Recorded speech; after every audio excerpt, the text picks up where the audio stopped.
everyone, and welcome to What Culture. I'm Josh, this is Scott, but no time for formalities because Sony and Marvel have made up, and it's just been confirmed that they are back together to make the third Spider-Man movie. Scott, tell me more. I will read you some nice positive things. There's stuff that we always wanted to know, there's stuff that we thought was going to happen. You know, when this started breaking over the summer, this is the only way that it could have gone, because nobody wanted an all Sony Spider-Man future, or maybe you did, but who cares? Because Kevin Feige has things to say. I'm literally just going to read the statement out from him. Now, this is reported by Variety. Kevin Feige will be the producer on the third Spider-Man film, and he says, I am thrilled that Spidey's journey in the MCU will continue, and I and all of us at Marvel Studios are very excited that we get to keep working on it, which I agree with. I agree with. More positive things, he said Spider-Man is a powerful icon and hero whose story crosses all ages and audiences across the globe. He also happens to be the only hero with the superpower to cross cinematic universes, so as Sony continues to develop their own Spideyverse, you never know what surprises the future might hold. Well, that's so funny, because obviously this morning, or I guess last night, the news broke that Sony were developing a Madam Web movie. I thought that was going to be the craziest Spider-Man news I'd hear all day. Yeah, you're but not apparently wrong. not, you know, 4:30 on a Friday afternoon, just as we're about to leave, the biggest news of the week. Come back.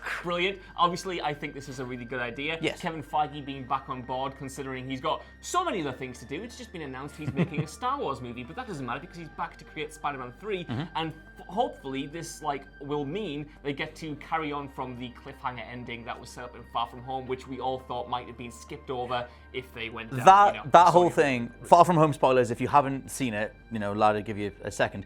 J.K. Simmons returns as J. Jonah Jameson. Yep. That was the whole thing in the post-credits thing, was that he finds out about Spider-Man's identity. And I remember watching that. I was in New York at the time, as you do, and I was watching that thing unfold, and I literally went, what? And a load of people behind me all freaked out. And it's because that was one of the biggest dream castings that, you know, we kind of hoped the MCU might be able to eventually get back together. The fact that that was on the table, that was potentially going to happen, oh my God, they're going to do the thing. Yep. And then for it to be the rug pulled out from under you, oh no, that's maybe not going to happen, and we don't know. For me, this is the biggest part of that, is that the J.K. Simmons, J. Jonah Jameson, all that stuff is now going to definitely be happening. So anyway, let's break down some specifics of the deal. Now, I'll let you know behind the camera that we actually came back and sat back down because we left the studio and more details came, so we ran back in to talk about them now. And we will know about we do know about a release date as well. But there are some specifics in terms of how the percentages of this stuff breaks down. The deal itself, it's noted that it was signed on Thursday night. It had a whole bunch of big wigs from Sony. They had Sony Pictures chief Tom Rothman, Kevin Feige, and Disney's own Alan Horn, great name. So the specifics of how the percentages break down. Apparently, in exchange for Feige on production,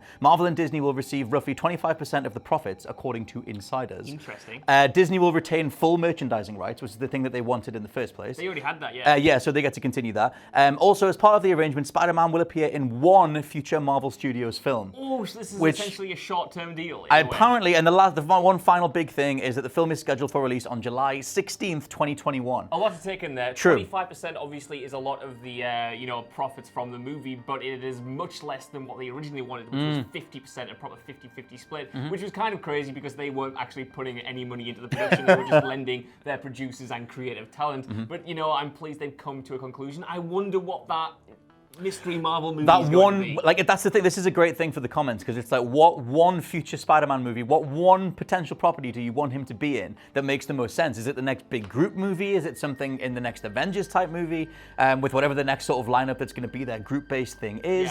Yeah. There was all these potential plans about Spider-Man being the next stand-in for Tony Stark. That's very much what Far From Home is about. Can't do that anymore if this is the deal as it is now. I'm just crazy speculating I know. right now, but does this mean sort of now they get to write Spider-Man out? Because it would have been a hard cut after Spider-Man 2, but now they've got two movies, potentially a big seismic event film to kind of explain why Spider-Man will no longer be in the MCU, which might set up Sony's universe and help, round off his arc in the Marvel universe. Entire speculation now. I'm just very excited and interested. If it was that meeting between the studio heads, Sony, Kevin Feige, and the dude from Marvel or whatever, then they would assumedly, they're going to have their sort of financial interests in mind, but also how the franchise comes together and the storytelling. They must have had that conversation. How do you guys get satiated? What do we do with him? Where does that even go going forward? But at least we know that we're getting Spider-Man 3. At least that's going to happen. At least J. Jonah's going to happen and all that type of stuff. And then it'll all be on the cards for potentially another future deal as to what happens in the MCU. But for now, things seem good. I guess. Hope so. I guess we'll find out in 2021 when this film finally comes out. So yeah, let us know what you think down in the comments below from this seismic news. And for now, I've been Scott from WhatCulture.com. I've been Josh from WhatCulture.com. I'll catch you next time. Bye. Bye.